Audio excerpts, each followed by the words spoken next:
There is a thing nobody tells you about driving a semi-truck across America. The road itself is trying to kill you.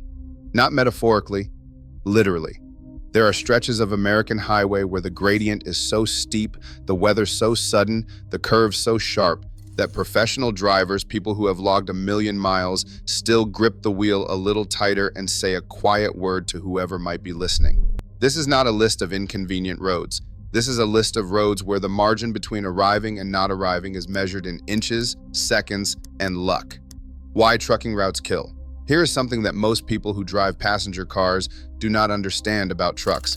A fully loaded semi-truck weighs 80,000 pounds. That is the federal legal limit, 80,000 pounds. A typical family sedan weighs somewhere around 4,000, so a loaded truck is 20 times heavier than the car sharing the lane next to it, and it obeys all the same laws of physics that the car does, except that it obeys them with vastly more consequence. Brake fade is real. When you ride the brakes down a long mountain grade, the friction generates heat, and heat destroys stopping power. And on a loaded truck, losing your brakes is not an inconvenience. It is a catastrophe unfolding in slow motion at 60 miles per hour. Crosswinds that a passenger car barely notices can push a high-sided trailer sideways across a lane. Black ice that a sedan might skate over and correct from will put a jackknife semi across 3 lanes before the driver knows what happened. And the economics make it worse. Truckers are paid by the mile or by the load, which means every delay costs money. Every stop for weather costs money. Every hour sitting in a rest area waiting for a mountain pass to reopen costs money. The pressure to keep moving, to make the delivery window, to not let the dispatcher down, that pressure does not disappear just because the road is terrifying. It rides in the cab with the driver. It always does. These are the roads where that pressure meets geography, and geography wins. US 550, the $1 million highway, Colorado. Start in Colorado because Colorado wants to humble you immediately. US 550 runs from Montrose south to Durango, threading through the San Juan Mountains in a way that seems less like civil engineering and more like a dare. The road climbs above 11,000 feet. It crosses 3 mountain passes, and in one particularly dramatic stretch near Ouray, it clings to the face of a cliff with a sheer rock wall on one side and a drop of somewhere between 500 and 1,000 feet on the other side, and no guardrail. No guardrail. Let that sit for a moment. The reason there is no guardrail, according to the Colorado Department of Transportation, is that a guardrail would give drivers a false sense of security. The theory is that if you can see the drop, you will respect it, which is a reasonable theory and also the kind of thing that sounds better in a conference room than it does when you are navigating a fully loaded flatbed through it in November with ice on the road and a sheer face dropping away 3 feet from your outside tires. The name $1 Million Highway has at least 3 competing origin stories. Some say it cost $1 million per mile to build in the 1920s. Some say it refers to the gold ore embedded in the gravel used to surface the road, or that was not recognized as valuable until after it had been laid down and driven over. Some say an early tourist declared she would not drive it again for $1 million. All 3 explanations are plausible. All 3 reflect something true about the road. Truckers who run this route regularly call it the most focused driving they do all year. One wrong correction, one moment of overcorrection on a switchback, and the vehicle does not stop. The mountain stops it. I-70 through the Rockies, Colorado. 60 miles to the northeast, Interstate 70 through the Colorado Rockies presents a different kind of problem. Where US 550 is dramatic and obvious, I-70 is deceptive. It looks like a proper highway because it is a proper highway. 4 lanes, clear signage, runaway truck ramps every few miles on the descent from the Eisenhower Tunnel. The infrastructure is excellent, and then a loaded truck starts down Vail Pass on the eastern side, and the driver realizes that excellent infrastructure and adequate infrastructure are 2 different things. The Eisenhower Tunnel sits at 11,013 feet. It is the highest vehicular tunnel in the world. Coming out of the eastern portal, the road descends into the Eagle River Valley, and trucks are required to take a brake check before the descent. There are signs telling them to do this. There are pull-offs for it. Some of them use the pull-offs, some of them do not. The runaway truck ramps on I-70 are not decorative. Between 1980 and 2020, Colorado's runaway truck ramps were used hundreds of times. Each use represents a truck that lost its brakes on a mountain grade. Each use represents a driver who aimed for a gravel escape ramp at 40, 50, 60 miles per hour and hoped it would hold. Most of them held. The ones that did not are in the accident records. In winter, I-70 closes more often than any other major interstate in America. When it closes, it does not reopen quickly. Truckers who run this corridor regularly know to watch the CDOT alerts the way a sailor watches weather. The mountain does not care about your delivery window. The Dalton Highway, Alaska. Everything said so far about danger on American roads should be prefaced with this acknowledgement. None of it compares to the Dalton Highway in Alaska.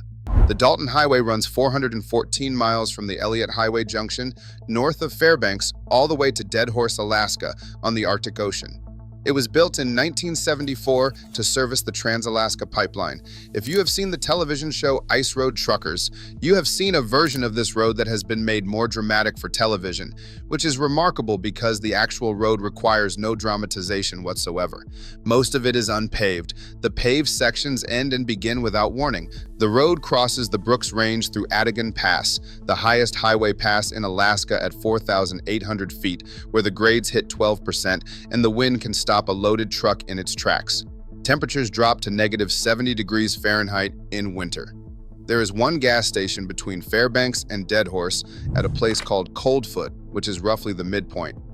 If you run low on fuel before Coldfoot or after it, you are the problem that other people are going to have to solve for you. There are no cell towers across most of the route.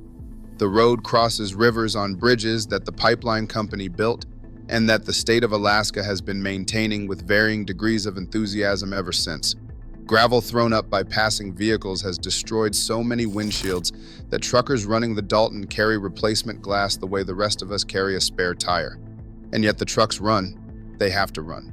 The oil fields at Prudhoe Bay and the communities of the North Slope do not have another supply line. The Dalton is the only road. Everything those communities consume, every piece of equipment, every grocery item that does not arrive by air comes down that road on a truck. The drivers who run it are not thrill seekers. They are the supply chain. They just happen to be operating it in conditions that would shut down most of the continental United States for a week. US 2, the High Line, Montana. Come back to the lower 48. Come back to Montana, where US 2 runs east to west across the northern tier of the state along a corridor locals call the High Line. This is not a mountain road. There are no dramatic cliff faces, no 1,000-foot drops, no switchbacks. What there is wind. Montana's High Line sits in the transition zone between the Rocky Mountain front and the open Great Plains, and in winter, the wind comes off those plains with nothing to stop it for 500 miles. Crosswinds on the High Line have been recorded at over 70 miles per hour. A high-sided trailer in a 70-mile-per-hour crosswind is not a vehicle anymore. It is a sail. Truckers call them high-profile vehicles for a reason. The profile catches the wind and the wind does what wind does. Whiteout blizzards close this road with almost no warning. The ground blizzard phenomenon, where wind picks up existing snow off the road surface and reduces visibility to zero without any precipitation actually falling, can materialize in minutes. Truckers who have driven the High Line for years talk about going from clear roads to complete whiteout in the time it takes to tune the radio. The road passes through towns with names like Havre and Malta and Glasgow, towns that are 100 miles apart and that have gas stations and not much else. If something goes wrong on the High Line in January, help is coming from far away, and it is coming slowly, and it might not be able to get there at all until the wind stops. I-80 through Wyoming. Wyoming's Interstate 80 is the most wind-closed highway in America. That is not an informal characterization. That is a documented fact. The Wyoming Department of Transportation closes I-80 more frequently than any other interstate in the country, primarily due to wind, and the closures happen on what is nominally a 4-lane divided interstate highway in broad daylight with no precipitation falling. The stretch between Rawlins and Laramie is the worst. The road crosses the Laramie Plains at an elevation of around 7,000 feet, exposed to the full force of the continental pressure systems that roll down from Canada with nothing to slow them down. Wind speeds of over 100 miles per hour have been recorded in this corridor. In 1979, a wind gust in this area blew an empty trailer off a truck and sent it airborne for a distance that witnesses still argue about. Empty trailers are actually more dangerous than loaded ones in high wind. A loaded trailer has weight pressing it down onto the fifth wheel. An empty trailer is a hollow aluminum box the size of a shipping container. In a 100-mile-per-hour crosswind, an empty trailer is a problem looking for a place to happen. The state of Wyoming has electronic wind speed indicators posted at regular intervals on I-80. They are not suggestions. When the signs say commercial vehicles prohibited, it means a state trooper somewhere ahead is waiting to make that instruction specific and personal. The truckers who ignore the signs and get blown over anyway have given Wyoming some of its more memorable single-vehicle accident reports. The Grapevine, Interstate 5 through Tejon Pass, California. The Grapevine. If you are from Southern California, you know this name the way you know the names of relatives you do not entirely trust. The Grapevine is the informal name for the stretch of Interstate 5 that crosses the Tejon Pass between the San Joaquin Valley and the Los Angeles Basin. And it has been closing, flooding, icing over, and destroying brake systems since automobiles were first pointed at it. The grade is 6% in places. 6% sounds modest. On a passenger car, 6% is barely noticeable. On a loaded 80,000-pound truck descending from 4,000 feet to near sea level over 22 miles, 6% is a sustained exercise in heat management. The brakes generate heat, the heat builds, and brake fade on a grade like this does not announce itself. The pedal just gets softer, and then the truck is going faster than it should be. And the runaway truck ramp is coming up, and the driver has a decision to make. In winter, the Grapevine closes for ice and snow, and the entire Interstate 5 corridor between Los Angeles and the Central Valley stops. Everything that moves between Southern California and the rest of the country by truck, and a remarkable amount of it does, stacks up at the base of the pass and waits. The record backup stretched for miles. Los Angeles, a city of 10 million people, is more dependent on the Grapevine than most of its residents understand. When the pass closes, the vulnerability of the city's supply chain becomes visible in approximately 24 hours. US 431, Guntersville, Alabama. Now for a road that does not appear on most lists, and probably should. US 431 through the Guntersville Lake area of Alabama is a two-lane rural highway that trucking forums have been discussing for years in terms that range from frustrated to genuinely frightened.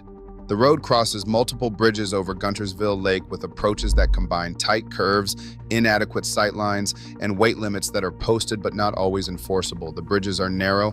The guardrails are the kind that were installed in the 1970s and have not been significantly upgraded since.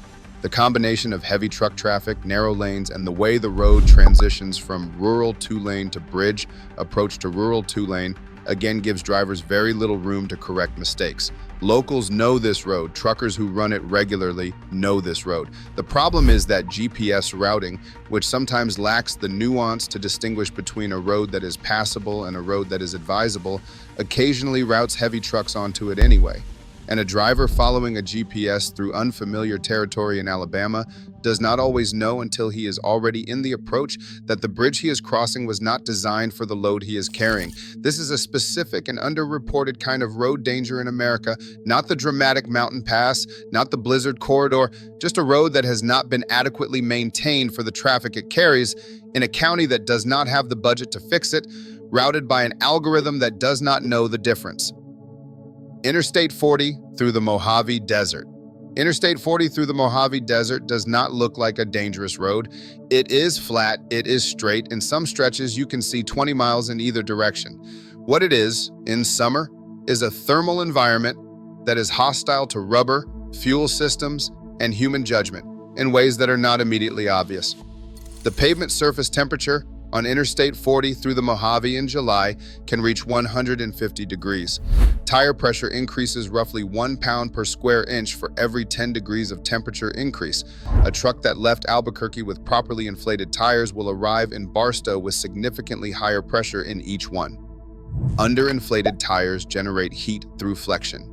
Overinflated tires are more vulnerable to blowouts from road debris. In either case, the Mojave is hard on rubber. The crosswinds through the open desert sections are serious enough that California posts commercial vehicle wind advisories on this corridor regularly.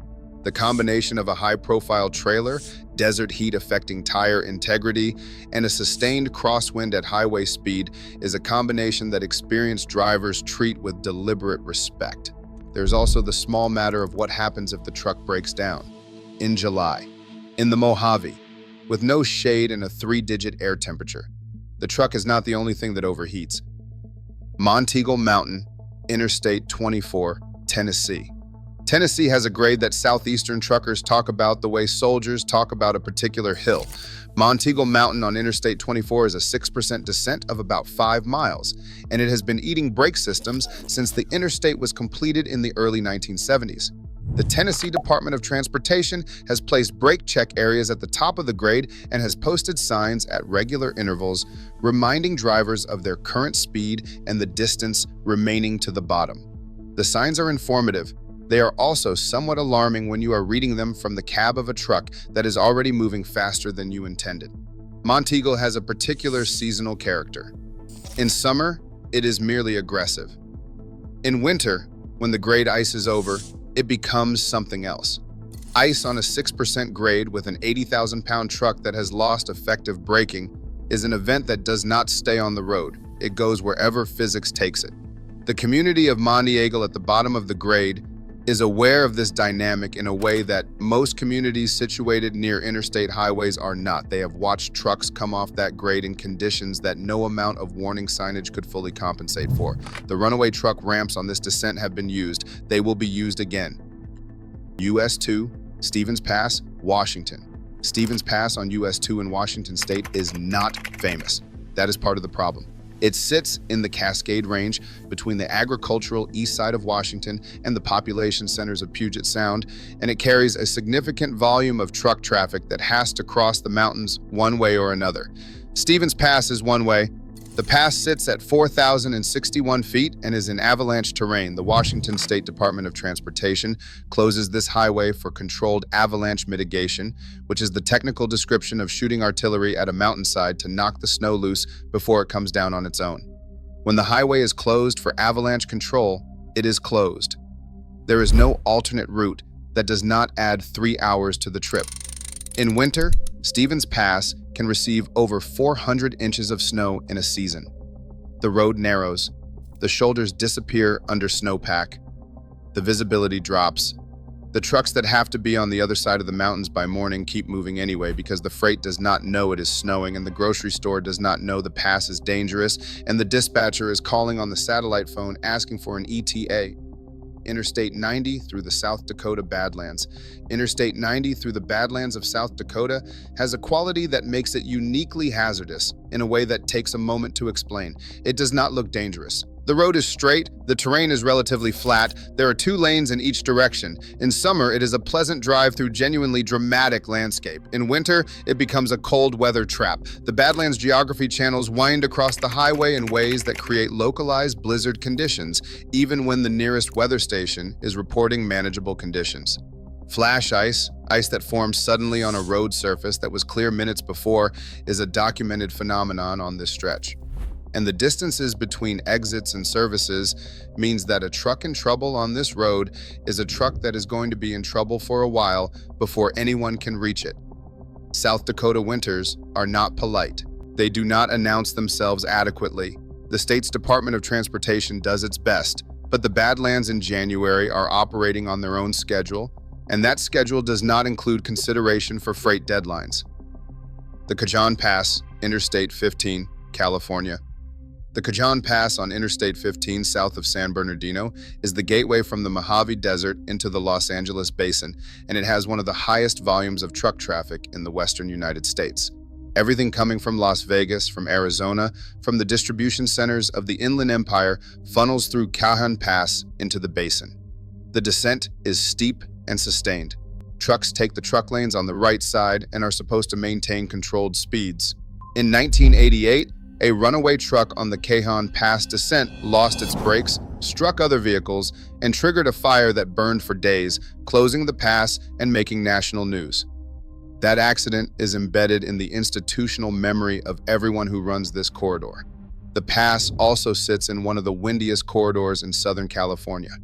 The Santa Ana wind events that Southern Californians know well are funneled through Cajon Pass with particular intensity.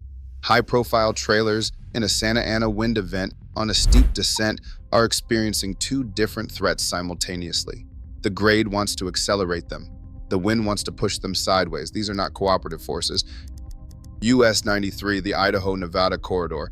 US 93 between Nevada and Idaho is the kind of road that does not generate dramatic headlines but accumulates a grim statistical record over decades. It is a two-lane highway running through some of the emptiest terrain in the American West, and it carries a mixture of local traffic, long-haul trucks, and recreational vehicles, all sharing lanes at speeds that the road's design does not fully accommodate. The passing opportunities are limited. The sightlines in some sections are inadequate for the speeds at which people travel, and the combination of long, straight sections where drivers become hypnotized by the sameness of the landscape and their speed creeps up, followed by sudden curves that require genuine attention, creates a rhythm that catches people who have let their focus drift. Truckers on this corridor talk about it the way experienced hikers talk about a trail that looks easy on the map and turns out to require more attention than you expected. The terrain does not look threatening. The danger is in the road geometry and the traffic mix and the distances between anything useful if something goes wrong. The Florida Turnpike and Alligator Alley. Florida. People hear Florida and they think flat, warm, easy driving. And for most of the state, they are right. But Florida has a specific weather phenomenon that is among the most dangerous driving conditions in North America, and it concentrates on the highways that cross the southern part of the state. Fog on the Florida Turnpike and on Alligator Alley, the informal name for Interstate 75 across the Everglades, can materialize in minutes and reduce visibility to near zero. Radiation fog, the kind that forms on clear nights when the ground cools rapidly and saturates the air just above the road surface, is a regular feature of certain stretches of Florida highway in the cooler months. It sits at exactly the height that blinds a truck driver. Florida has had multi-vehicle pileups on foggy highway stretches that involve dozens of vehicles. The dynamic is always similar. One driver reduces speed appropriately for the visibility. The driver behind does not see the slowdown in time. The pileup begins. A truck moving at highway speed into a chain reaction fog pileup is carrying 80,000 pounds of momentum into a situation that stopped being manageable several seconds ago. There is nowhere to go on Alligator Alley when this happens. The road is elevated in sections, flanked by water on both sides. You are on the road or you are in the Everglades. Those are the choices. The alligators, for what it is worth, are not helpful. I-29, the Missouri-Iowa flood corridor. Interstate 29 along the Missouri and Iowa border is the road that floods. Not occasionally, regularly. The highway runs along the Missouri River floodplain, which means that in a wet year, and the trend over the past 2 decades has been toward wetter years, sections of I-29 go underwater. In 2011, historic flooding along the Missouri River closed I-29 for months, not days, months. The detours were measured in hundreds of miles. The trucks that supply everything between Kansas City and Sioux Falls had to find other ways, and other ways in that part of the country are genuinely limited. But flooding is not the only hazard. The corridor sits in tornado country. The same weather systems that bring flooding rain to the Missouri Valley also produce the conditions for severe convective storms, and a tornado warning on the flat plains along this corridor is not an abstract weather event. There is no high ground, there is no shelter, there is just the truck cab and whatever is coming down out of a green sky from the southwest. Truckers who regularly run this corridor develop a relationship with weather apps that borders on the obsessive. They watch the radar the way a sailor watches the horizon. And in a bad year on the Missouri River, watching the radar is not enough because the water comes up slowly and relentlessly and does not care that your truck is parked on what used to be a road. What these roads have in common. Here is what every road on this list shares, and it is not what you might expect. It is not the geography, though the geography matters. It is not the weather, though the weather is frequently trying to be the last thing the driver encounters. It is not even the load, though 80,000 pounds of momentum has a voice in every outcome. What these roads have in common is the gap between what the road looks like and what the road is. US 550 looks like a scenic highway. The Dalton looks like a construction road. I-80 through Wyoming looks like an interstate. The Kagan Pass looks like a truck route, which it is, but that description does not fully communicate what it asks of the people driving it. The truckers who survive these roads, who run them year after year and clock their million miles and retire to tell stories about them at truck stops and places you have never been, they survive because they know about the gap. They know that the road is not what it looks like. They know that the brake check at the top of the grade is not a suggestion. They know that the wind advisory on the Wyoming border is not weather service bureaucracy. They know that the fog on Alligator Alley can swallow you whole before the next mile marker. They know what the road costs, and they drive it anyway because someone has to, because the grocery stores need to be stocked, and the hospitals need their supplies, and the gas stations need fuel, and the construction sites need materials, and everything that holds this country together travels at some point on the back of a truck, driven by someone who has learned to read a road the way other people read faces. Carefully, honestly, looking for what is not being said. The roads are still out there. The Dalton is still running in the dark at -50. The $1 Million Highway is still hanging over the drop with no guardrail. Monteagle is still waiting at the bottom of its grade. And somewhere tonight, there is a driver pointed at one of these roads, checking the weather, checking the brakes, checking the load, and then pulling out of the lot anyway because the freight does not move itself and the deadline does not negotiate and the road does not care about any of that. It never did.